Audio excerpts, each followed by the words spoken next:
On poursuit l'étude de nos composantes et vous allez voir, on va passer là à des composantes qui sont un petit peu plus avancées et qui nous mâchent du coup le travail pour pas mal de choses au final que l'on va utiliser dans les jeux.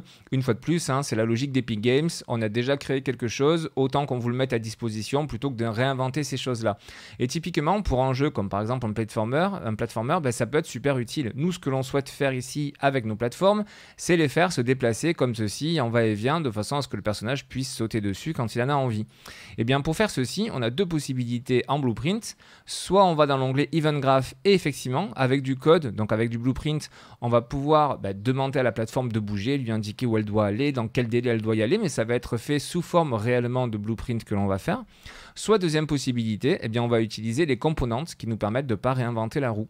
C'est parti, on va les chercher. Donc pour ajouter un composant, vous le savez, c'est dans la colonne de gauche. On clique sur le Add Component et ici, on va dérouler notre liste donc jusqu'à la rubrique Movement qui est ici.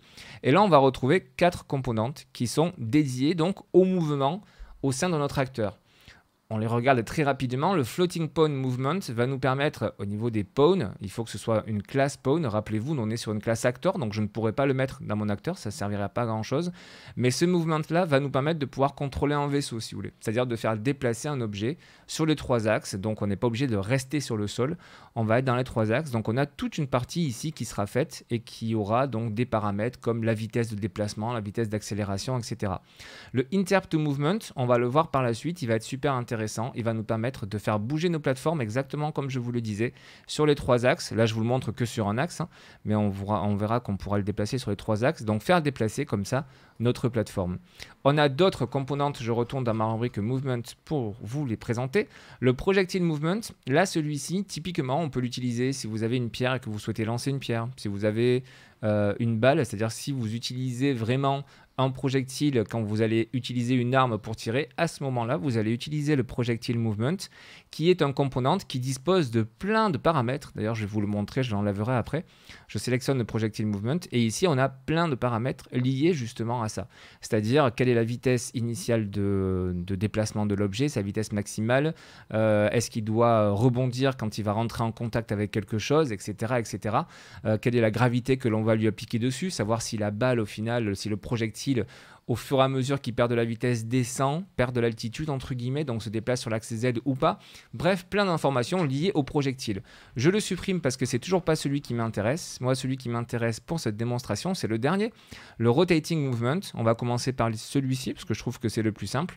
Donc, on le sélectionne. Comme d'habitude, on peut le renommer si on le souhaite, sinon on laisse le nom par défaut.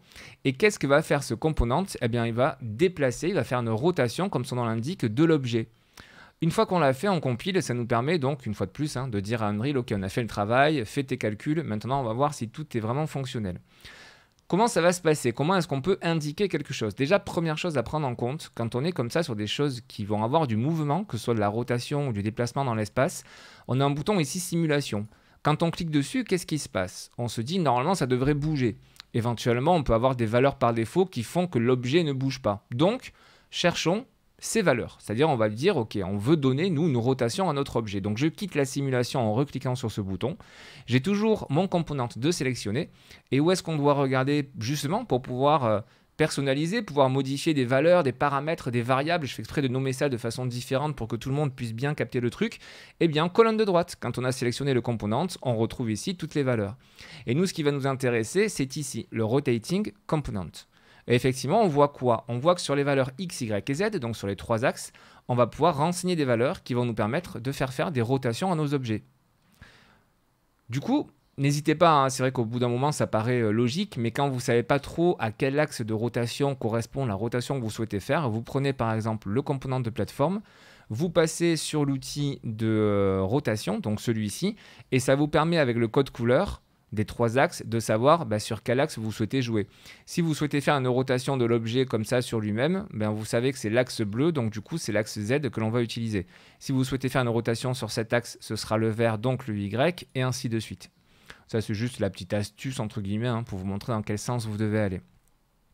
J'en profite, j'ai modifié ces valeurs, vous voyez je vais revenir toujours en ayant ma plateforme de sélectionner, je reviens là dans le transform, dans le rotation exactement de ma plateforme, et je vais tout remettre à 0 pour être sûr d'avoir les valeurs nickel pile poil de mon objet.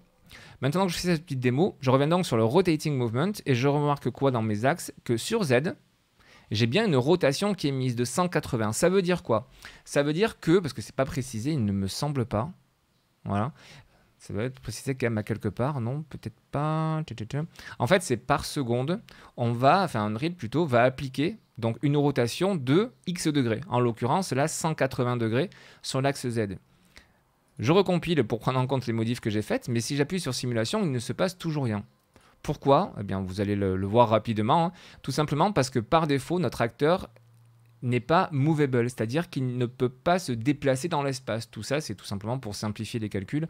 On indique à Unreal les objets qui peuvent se déplacer et les objets qui ne peuvent pas se déplacer. Comme ça, ce qui ne peut pas se déplacer, forcément, nécessite moins de calculs, moins de choses à prendre en compte. Donc là, en l'occurrence, comment est-ce que vous pouvez savoir ça? Parce que le fait que ça ne se déplace pas, au début, vous n'aurez peut-être pas forcément le réflexe. C'est tout simplement parce que je suis en simulation. Si j'appuie sur le bouton Play, qui est le bouton qui me permet donc de voir en temps réel en jeu ce que ça donne. On voit que les plateformes ne bougent pas. Si j'appuie sur Échappe pour sortir du Play, hop là, regardez ce qui apparaît ici, le message log, donc les logs, hein, tout simplement, ça nous retourne s'il y a eu des erreurs ou pas. Et on voit que nous avons ici des informations qui nous sont données avec le point d'exclamation jaune. Et ils nous disent quoi? Si on lit ceci, hop, le debug, on l'a sur la fin. Default SceneRoot, c'est le nom de notre composant de base dans lequel tous les autres se situent. On a la plateforme et tout qui est dedans. Doit être en movable si vous souhaitez justement le bouger, si vous souhaitez faire des modifications de déplacement ou autre avec le rotating movement. Ça veut dire quoi? Ça veut dire que quand on va dans le défaut SceneRoot, on va chercher l'endroit où on peut modifier cette valeur. Eh bien, quand on le sélectionne, regardez, ça va être ici dans le transform, on a la mobilité de l'acteur. Et par défaut, il est sur statique, c'est-à-dire que ce default SceneRoot, il ne peut pas bouger dans Unreal. Du coup, il suffit de le passer à movable, tout comme on nous l'a dit. On passe ceci, on compile.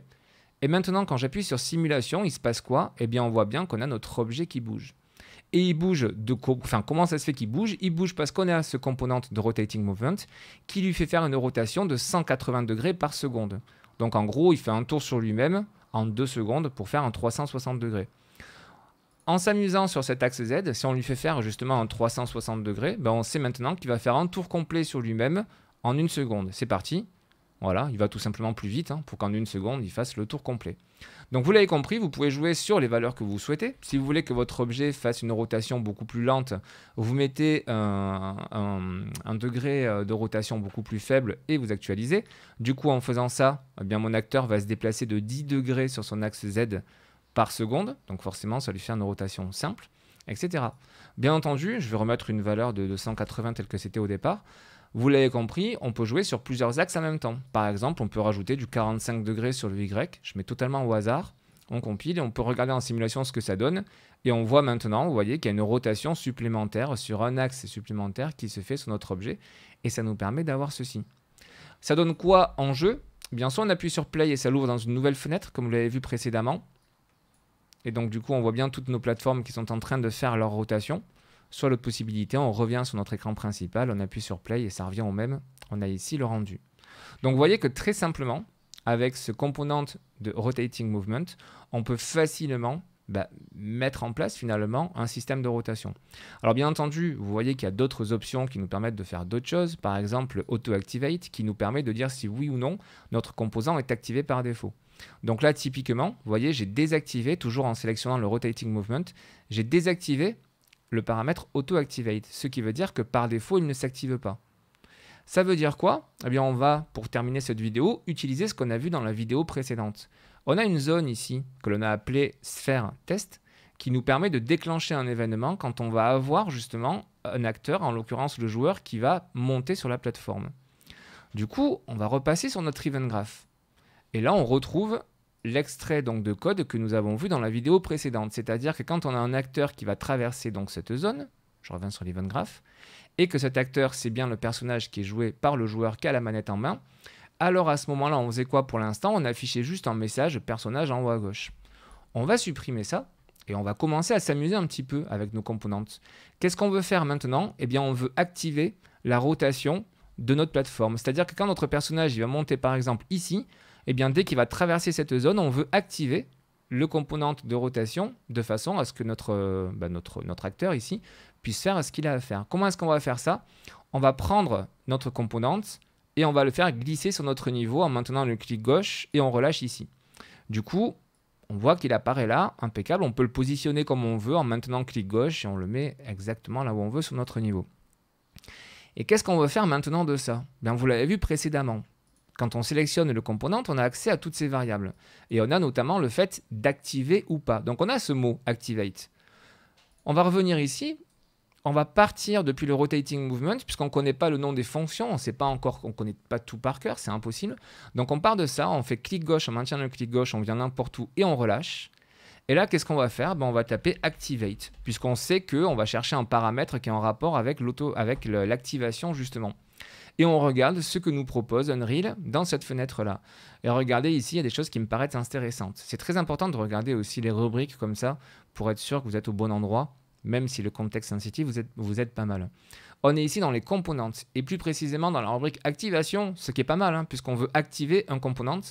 Et on a quoi? On a une fonction activate, qui nous permet d'activer, entre parenthèses, il nous le précise du coup, le rotating movement. Je clique là-dessus, qu'est-ce qui se passe? Ça nous a posé le node, donc la fonction activate, qui va bien nous permettre d'activer. On va voir dans un instant comment ça se passe. Par contre, on voit quoi? On voit que ça nous a mis un deuxième ici, node rotating movement. En fait, on peut tout simplement le supprimer. On n'en garde qu'un des deux. C'est exactement le même. Il s'appelle pareil, ça fait référence à celui-ci. Tout simplement parce que quand on a sélectionné ceci, entre parenthèses, je vous le refais, on fait activate. Quand ça vous met comme ça, entre parenthèses, le nom d'un component, ça va automatiquement vous ajouter le node en question et le relier. Sinon, en dessous, vous voyez que vous avez la même chose, component, activation. Vous avez la fonction activate, mais cette fois-ci, entre parenthèses, on n'a pas le nom d'un component. Si on fait ceci, cette fois-ci, ça va vraiment que nous afficher le node de la fonction activate. Et vous voyez que cette fois-ci, ça ne nous a pas rajouté un deuxième node rotating movement. Tout ça, ne vous inquiétez pas, c'est exactement la même chose. La fonction activate, elle est unique et c'est celle-ci que ça nous propose. Et voici comment elle est composée. Elle est composée, j'en profite pour vous initier au blueprint, c'est le but de ce cours. Cette fonction, à la base, elle est comme ceci. C'est-à-dire qu'on a un pin d'entrée, une pin d'exécution ici. Si on n'a rien du tout, si on n'a pas de lien qui arrive à cet endroit-là, cette fonction ne sera jamais exécutée. Donc nous, il va falloir qu'on la relie. Et on va la relier à quoi? On va la relier à ça. Quand on a un acteur qui passe et que cet acteur, c'est notre joueur, si ceci est vrai, alors, clac, on exécute notre fonction activate. Et ça nous précise bien en dessous, comme quoi c'est un component que ça va activer. On a ensuite quoi? On a un premier input ici, la cible target, avec entre parenthèses self. Ça veut dire que ça va activer l'acteur en question dans lequel on se trouve. C'est-à-dire activer la plateforme dans laquelle on se trouve. Mais vous voyez que si on compile, ça nous sort une erreur. Ça nous dit hop, hop, hop, ça ne marche pas. Pourquoi ça ne marche pas? Parce que ici, quand on survole avec notre souris, qu'est-ce qu'on voit dans le tooltip, cette petite fenêtre blanche? On voit donc target, ça nous rappelle la cible, et en dessous, actor component object reference. Autrement dit, il a besoin de savoir précisément quel est le component qu'il doit activer. Parce qu'on peut en avoir plusieurs de componentes ici de mouvement. On peut même dans l'absolu avoir plusieurs rotating movement components dans le même, avec des réglages différents pour chacun d'eux. Et on pourrait très bien vouloir activer le A, le B ou le C. Donc on a besoin précisément de donner cette information à Unreal. C'est pour ça que initialement, d'ailleurs je vais supprimer, je vais le refaire, on a pris ce rotating movement ici et on est venu le déposer. Il nous reste quoi? Simplement à relier ceci. Et une fois qu'on l'a relié, si on recompile, l'erreur disparaît.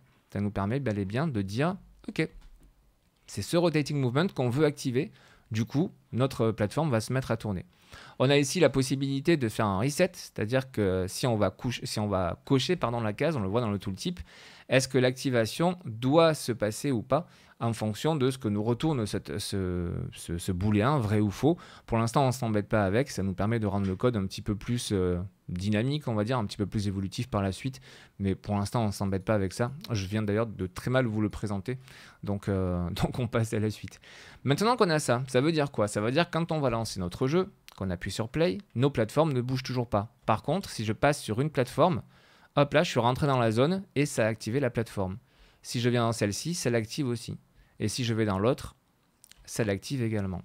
Donc vous voyez qu'on a bien nos plateformes qui sont totalement fonctionnelles avec notre composante de rotation qui fonctionne lui aussi très bien. Ce qu'on va faire rapidement avant de terminer cette vidéo, c'est rajouter à cette plateforme une collision. parce que ça me dérange un petit peu de pouvoir la traverser, sachant qu'après le personnage il va devoir justement passer dessus. Alors comment est-ce qu'on va faire ça? C'est un peu hors sujet, mais du coup on va le survoler rapidement. Je vous l'ai présenté dans le guide du débutant, hein, la gestion des collisions déjà sur les mèches. Donc là on va retourner sur notre blueprint, on va retourner dans le viewport, hein, c'est toujours plus sympa d'avoir la partie visuelle. Et on va chercher notre mèche qui est cette plateforme qui pour l'instant n'a pas de collision. Du coup, je vais la prendre dans la colonne de gauche, je peux la sélectionner directement ici, ça revient au même. Une fois que je l'ai sélectionné, ça veut dire quoi? Que j'ai accès à tous ces paramètres dans la colonne de droite. Et ça veut dire quoi? Ça veut dire qu'ici, on peut retrouver le static mesh. Vous voyez, dans la rubrique static mesh, on a accès, puisque c'est comme ça qu'on les a sélectionnés, on a accès à notre mesh.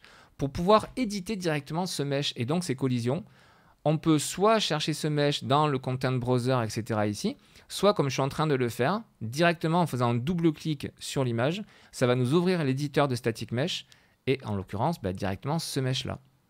On sait qu'on n'a pas de collision, du coup on va créer une collision sur ce mesh-là. On va faire quelque chose de simple pour l'instant, on va venir sur collision et on va rajouter ici on va le faire vraiment simple au départ. On va mettre une box collision qui fait que notre personnage, quand il va passer même ici, en l'occurrence, ça va activer. On pourrait faire quelque chose de plus précis, mais ce n'est pas l'objet de ce cours. Et moi, je veux simplement qu'il y ait une collision quand le personnage va passer dessus. Donc on garde ça. Donc je vous le répète, hein, j'ai fait collision et j'ai rajouté une simple box. Maintenant qu'on a fait ça, on sauvegarde, très important, sinon ce ne sera pas pris en compte. Et on peut fermer cet onglet d'éditeur de static mesh. On peut sauvegarder ça et on va tout de suite tester notre exemple. Je reviens en jeu. Je vais monter sur une plateforme, hop là, et cette fois-ci, je reste bien dessus. Et on voit donc que notre plateforme elle bouge dans tous les sens en respectant la rotation qu'on lui a demandé. Donc voici la présentation de ce premier component que je trouve très sympa, le Rotating Movement. N'hésitez pas à vous familiariser un petit peu avec les différents paramètres. N'hésitez pas à chercher vous-même, à rechercher un petit peu ce que l'on peut faire avec les autres paramètres et tester avec la simulation pour voir ce que ça donne ensuite. Attention, une fois de plus, si vous êtes en simulation, pensez à activer par défaut ici le Auto Activate. Sinon, même en simulation, ça ne donnera rien du tout, puisque ça va attendre qu'il y ait une collision avec votre personnage pour que le système se mette en place.